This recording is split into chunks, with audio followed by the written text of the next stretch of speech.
और भक्तजन आप सब जानते हैं, जो फल शुभ पंछी खाता है ना, वो फल क्या होता है? मीठा होता है। आज भी लोग मानते हैं कि अगर किसी वृक्ष का फल शुभ पंछी ने खाया तो वो फल तो मीठा अवश्य होगा। तो इसलिए कहा है कि यह श्रीमद् भागवत महापुराण की जो भागवत महापुराण रूपी जो फल है, यह फल आदरणीय शुकदेव जी के मुंह से खाया हुआ ये मीठा फल है। शुक मुखाद अमृत द्रव संयुतम, अमृत रूपी यह कथा है। यह और कहा है कि पीबतम भागवतम रसमालयम। हम लोग क्या करते हैं, कुछ भी फल को, मानो अब आम खाते हैं, तो जब हम लोग आम को खाते हैं ना, तो आम को खाने में जितना मीठा नहीं लगता है ना, उसकी गुठली को चूसने में उतना ही मजा आता है। आता है कि नहीं आता है? नहीं? बड़े बड़े हो गए हम लोग, फिर भी आज भी को बोलते हैं कि नहीं मम्मी मेरे लिए क्या करना, गुठली रख देना। हाँ, बच्चे भी ऐसा ही करते हैं, चुस चुस के बोलते, जितना चुसो उसको, जितना चुसो उतना ही उसको मिठास निकलता है। तो भक्तजन, यह श्रीमद् भागवतम रसमालयम, यह श्रीमद् भागवत जी के जो रस है, यह रस जितना आप श्रवण करेंगे, जितना श्रवण करेंगे, जितना श्रवण करेंगे, उतना ही उसका मिठास मिलता जाएगा। और बोले कि पीबतम भागवतम, आप पीने की बात कही, तो इसको कैसे पिएंगे? ये तो पीने की चीज नहीं है। तो कहा कि इसको मुख से नहीं पीना है।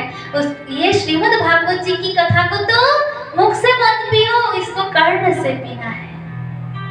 कर्ण से पी करके और अपने हृदय में इसको हृदयंगम करना चाहिए। यह श्रीमद् भागवत की कथा की अनेक भक्त होते हैं, श्रोताएं तो कथा में अनेक आते हैं और क्या करते हैं,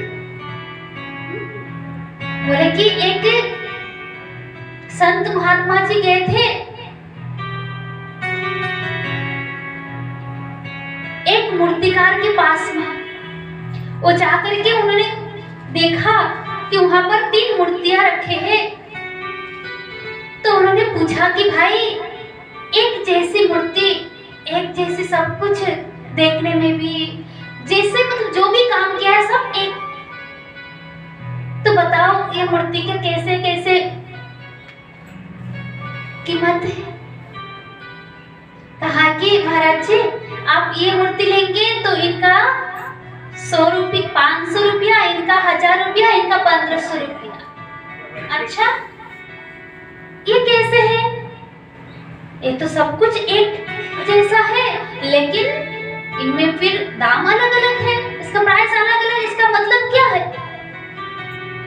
बहुत लोग आए चले गए, बोले कि नहीं, इसका मतलब क्या है ये आप समझिए। अब वो महाराज जी चले गए, दूसरे महाराज जी आए।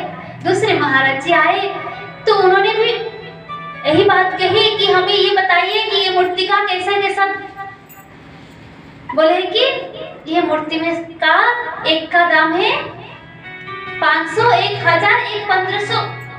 आप अभी खुद ही पहचान लीजिए कि ये मूर्ति में से कौन सा 1500 का है, कौन सा 1000 का और कौन सा 500 का है। अब बड़े मुसीबत में पड़ गए ये महाराज जी। ये बोले कि ये तो देखने में सब कुछ ठीक ठाक है, सब एक ही तरह है, लेकिन अलग अलग इसका दाम है, मैं कैसे समझूं?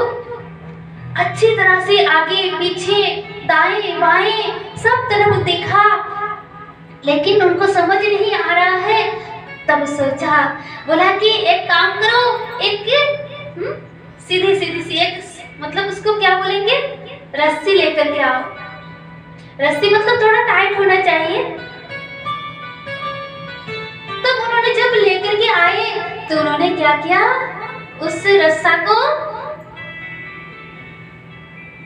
कर्ण से डाले। जब कान की ओर जैसे उस डालते हैं तो वो मुंह से निकल गया। फिर उन्होंने दूसरा रस्सा ली और क्या कि दूसरी मूर्ति के कान में जैसे उन्होंने डालते हैं तो वो क्या हुआ, दूसरी कान से निकल गई। बोलो